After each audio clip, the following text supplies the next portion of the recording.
Hello. Today we will be doing a movie review on Maleficent. Okay. The story takes place 5 years after the original movie, when Aurora is finally Queen of the Moors. Just when Prince Philip asks her for her hand in marriage, things get a little bit topsy-turvy, as now she has to tell Maleficent, who is not too happy to hear about the news. She is then faced to challenge the Queen, Michelle Pfeiffer's character, in which results in an all-out brawl between the humans and the Moors. So Aurora is now Queen of the Moors, and so she cares for her people in the forest or on Maleficent's land, and until Philip comes along and basically asks her for her hand in marriage, and then she quickly forgets about the people or the creatures. And so the message is delivered to Maleficent, who is like, finally, it's like, I feel like 30 minutes into the movie, we're finally seeing her, and it's her movie. It's crazy. But quickly, she's like she's displeased with the message. Like, she doesn't want Aurora to get married or even think about having to give her daughter away. So she's, and also I think it's not only having to give her daughter away, it's having to be at peace with the humans. And that could be forever binding. And I think that basically scares her. So she basically says, no, you're not getting married to Philip. This is not going to happen. Aurora says, yes, I am getting married to Philip. Maleficent finally meets the in-laws, especially the Queen, as you'll tell in the movie quickly. Like, the movie did not waste any time in letting you know that there was definitely going to be friction between Maleficent and the Queen, played by Michelle Pfeiffer. Can we just stop for a minute and admire Michelle Pfeiffer's gowns? I wanted to wear those gowns so bad. They were so nice. They were pretty, they were elegant. Each piece, all the beads and glitter in her hair. And Michelle Pfeiffer was a beast in this movie. My goodness, the shade, there was so much shade thrown in this movie. The dinner scene that they had, it was just crazy. The looks basically Angelina Jolie gave the looks, and Michelle Pfeiffer delivered the words for her. It was amazing. It was almost like watching a Real Housewives episode, and you didn't know whether or not you wanted to turn or stay tuned. That's how I felt. I didn't know if I wanted to turn the channel or stay tuned. But unfortunately, my boyfriend paid for the tickets, and it's a film and not a TV show, so I had to stay tuned. So there's a lot of shade thrown at the dinner table, and they start off by giving Maleficent, the utensils for her. I think the utensils and the dinner plate was made out of iron, which is definitely her weakness. It can't be near her. And I think the Queen knew that, and she was like, oh my God, take it away immediately. And no, we know what you're up to, boo. Anyways, so they end up talking about Aurora and her future, and the Queen is automatically claiming her as her daughter, and also trying to dig into her background as far as what happened with her family situation, and that definitely got under Maleficent's skin. And finally she said enough. She stood up, and there's this green magic gas stuff that came from her, and she said, there will be no wedding. And Aurora, to my surprise, actually, she does. I think in the first movie she stood up to Maleficent, but she dared to stand up to Maleficent in this one for the love of her life. And Michelle Pfeiffer character went behind the king and had something in her hand, and all of a sudden the king just fell out of nowhere, and basically the Queen tried to blame it on Maleficent. Later throughout the movie, they revealed that it was indeed her who stuck a knife through the king. I think it was his side or something, of which made him collapse. So this Queen, of course, we see that she doesn't like Maleficent, and Maleficent doesn't like her. And the thing is that with the way that they set things up, they set it up to where the audience knew that the Queen was no good. However, the people around the Queen within the story didn't know that she was, the one who has this underground domain where she's waging a war against all of the creatures and getting rid of them and taking them from their homes and trying to exterminate them. It basically reminded me of that scene from that movie Robots, how Mr. Gasket's mother was running this factory where she was basically dismantling all of the robot parts. Okay, well, back to Maleficent. No one believed that Maleficent was innocent from this situation, and she was trying to tell Aurora that it wasn't her that made the king collapse. But Aurora was convinced that it was, that she would stop at nothing to continue to protect her and keep her away from a happy life. So Maleficent ends up leaving in a mad dash as she has her nice long bird-like wings and just like crashes through the window, in which the queen has already sent this woman who seems to be very rough and tough, but she's so tiny. It's weird. She's like her little, I don't know, her right hand woman, not man, but woman.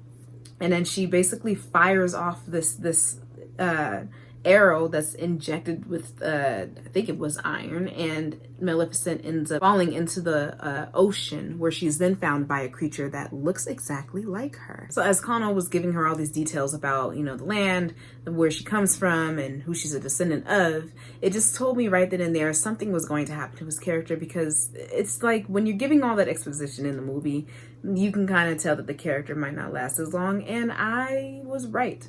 He didn't last that long, which was a problem for me, because I feel like his character was so enriched with knowledge. Why do we always tend to get rid of those characters? I'm surprised Disney didn't keep him. I'm surprised that they didn't think to keep him in the movie, because he would have made a great love interest for Angelina Jolie. We were introduced to him, and then all of a sudden he just died out of nowhere protecting her on her very own land from the humans. So that was just it was kind of sad to see that. So the story continues to move forward. She's now a little bit more enraged that the humans have killed Connell. So she's definitely in it. Like, she's definitely ready to go to war with her people. Meanwhile, Aurora, Miss Aurora, who wants to marry Philip, is going through it at the castle, as now things are being done for her that have never been done before, as far as just the castle services that are being offered to her. One scene, she wanted to wear a dress that was made by the creatures in the forest, and Michelle Pfeiffer just pretty much shot that down. No, you're wearing this dress, ma'am. She kind of has that inner conflict battle that we see, and I would definitely say that Elle Fanning's acting in this movie was very, very good. It was the only thing that I have issue with is that the movie is called Maleficent, and not only Maleficent, it's called Maleficent, the Mistress of Evil, and you did not see 1 ounce of evilness within the movie. It's like Maleficent became this motherly, caring creature, which is fine because characters evolve. Especially from the first movie, she was a little bit more evil. This one, she was more caring and concerned, and a lot of her actions that she took was it warranted a lot of things that were done to her warranted a lot of the reactions that were seen in this movie. And they also pushed Elle Fanning's character, Princess Aurora, to become like the lead in the movie, because Maleficent was hardly in the movie, and when she was very quiet, very still and stone and stoic, and I'm like, what the heck is going on here? Like, it's her movie, but I don't know if she wanted a different approach as far as Maleficent's character. But she definitely made Elle Fanning shine in this movie. If anything, Elle Fanning's acting shined in the movie, while Angelina Jolie's presence, you know, with the very little presence that she had in the movie, shined. With also, now add in this, Michelle Pfeiffer's character is Queen Ingrith. Her character shined more throughout the movie than anyone else. So it was kind of a weird vibe. I don't know what direction Disney was going. It was sort of weird. Anyways, back to the story.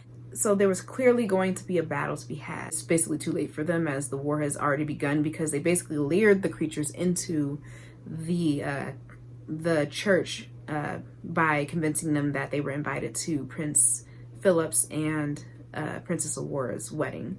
And so they locked them in the church, and the little short girl, who seems to be kind of tough in a way, is playing the organ, and as she's pressing this one specific button, the gas of smoke, I think it's red smoke, comes into the air, and it basically turns the creatures into what they truly would be if it wasn't such a fairy tale land. So like, one of the fairies, for instance, turned into a flower. They basically took the iron and the dust from the flour and they mix it together and it just creates this thing where it can make you just go poof. They basically Thanos the heck out of everybody. And Aurora is trying to find a way to stop it all. They finally end up killing Maleficent. I'm just fast forwarding a bit. The war pretty much seemed like a Lord of the Rings type of deal. I mean, I do have to give it credit as far as the graphics and the VFX. Everything was pretty much top tier. And it just made me feel like I wasn't watching a PG movie. Like, it was basically a hard PG movie. Maleficent comes back as her ancestral physical self, I guess. A phoenix. So that's what I couldn't get off my tongue, is that she's basically a descendant of the phoenix. So there was a lot of foreshadowing in the story as Chiwetel's character was explaining to Maleficent that, you know, that she could rise from the ashes as she is a descendant of the phoenix. Boom.